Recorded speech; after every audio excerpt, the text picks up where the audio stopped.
Game Night stars Jason Bateman, Rachel McAdams, Kyle Chandler and Jesse Plemons, and is about a group of friends who get together every week to play a game night at their house.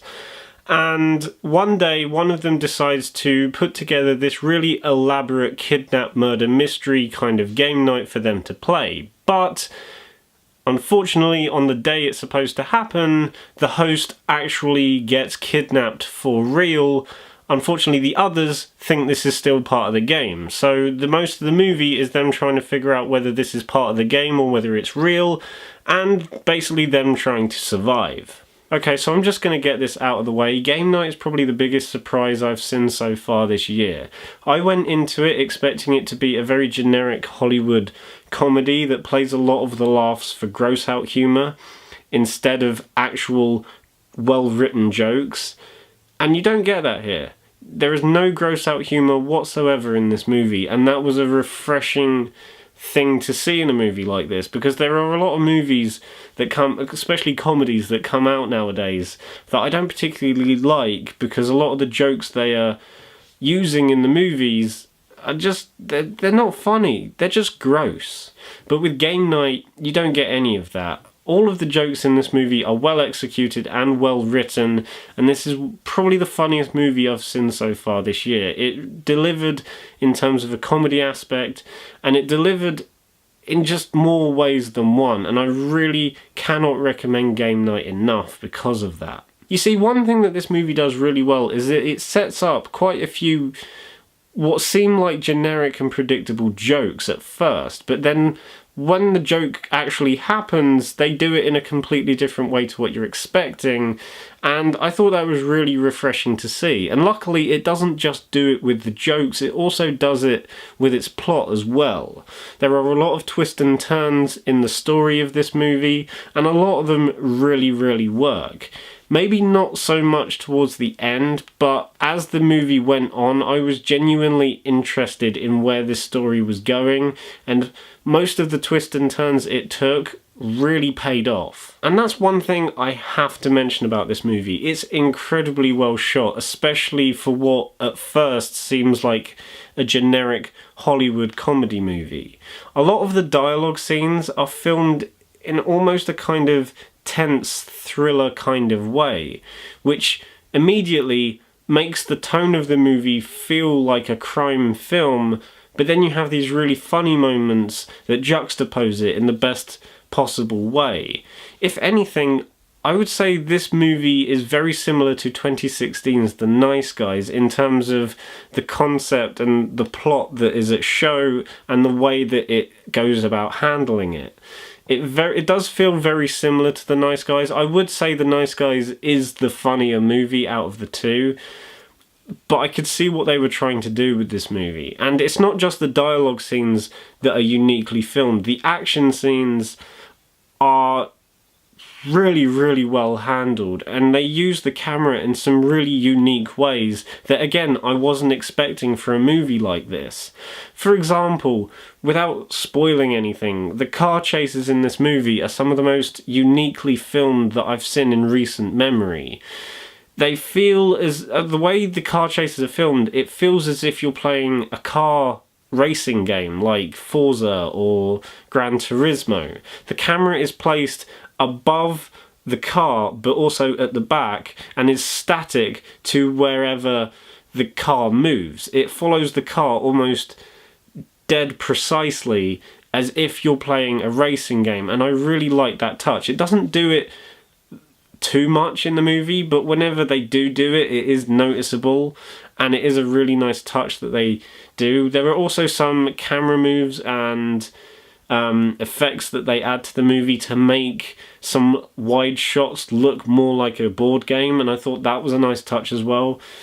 But easily my favourite scene in the entire movie is, again, without spoiling anything, there's a scene that takes place in a mansion that involves every member of the group having to, basically play a game of catch.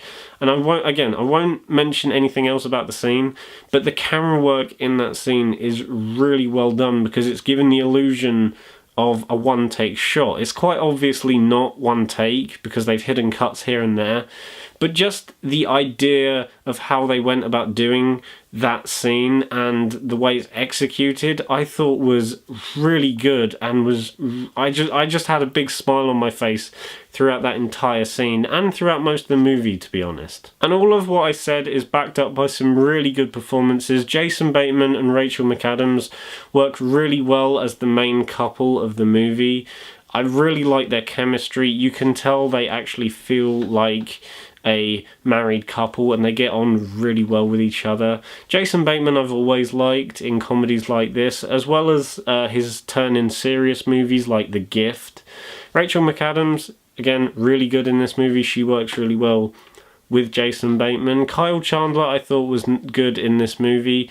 He doesn't have as much to do with this movie as I thought he would, but when he is in the movie, he is really good. But easily one of my favourite parts of the entire movie is Jesse Plemons as Jason Bateman and Rachel McAdams' characters' creepy next-door neighbour. He steals every scene he's in, and there's one scene in particular where his deadpan delivery just really makes the scene way funnier than it actually should be. So yeah, he was really good in this movie, and I thought it was a really nice change of pace for what he usually plays. I mean, he usually plays a creep in anything that he's in, but this was a different kind of creep. In regards to negatives, there's only a few nitpicks that stop this movie from being like 10 out of 10 level of greatness. The first of those nitpicks is regarding one of the people within the main group of friends. He's rather stupid. Everyone else in the group is, fairly normal in regards to how they are portrayed in terms of intelligence. But he, for some reason, is way more stupider than anyone else in the group. At first, it is quite funny, and they manage to get some quite funny laughs in, especially with a reoccurring joke that requires his character. But there were just some moments in the movie where he just seemed a bit too dumb, and it just kind of ruined the scenes with him in, only slightly though.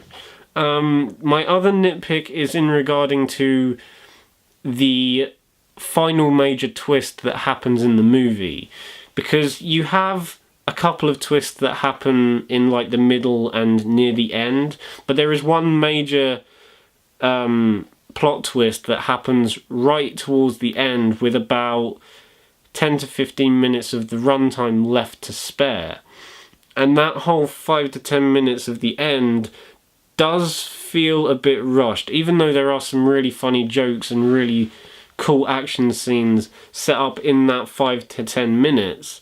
It just feels like it's all going at a pretty, reasonable pace, and then this last 15 to 10 minutes just feels rushed for some reason. It's not too much of a distraction to take away from the overall experience, but it just felt like that finale went a bit quicker than the rest of the movie, and I just kind of found it a little bit distracting. Apart from that, I really enjoyed Game Night, way more than I thought I would, and I'm going to give Game Night an 8.5 out of 10.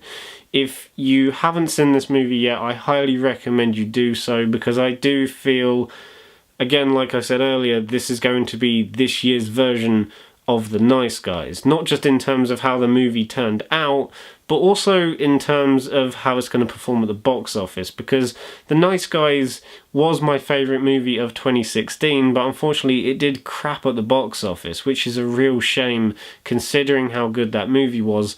And I feel Game Night is unfortunately going to turn out the same. A really funny movie that's incredibly well filmed and well executed, but no one's going to see it. And I highly implore you to watch this movie, because it's way funnier than it has any right to be.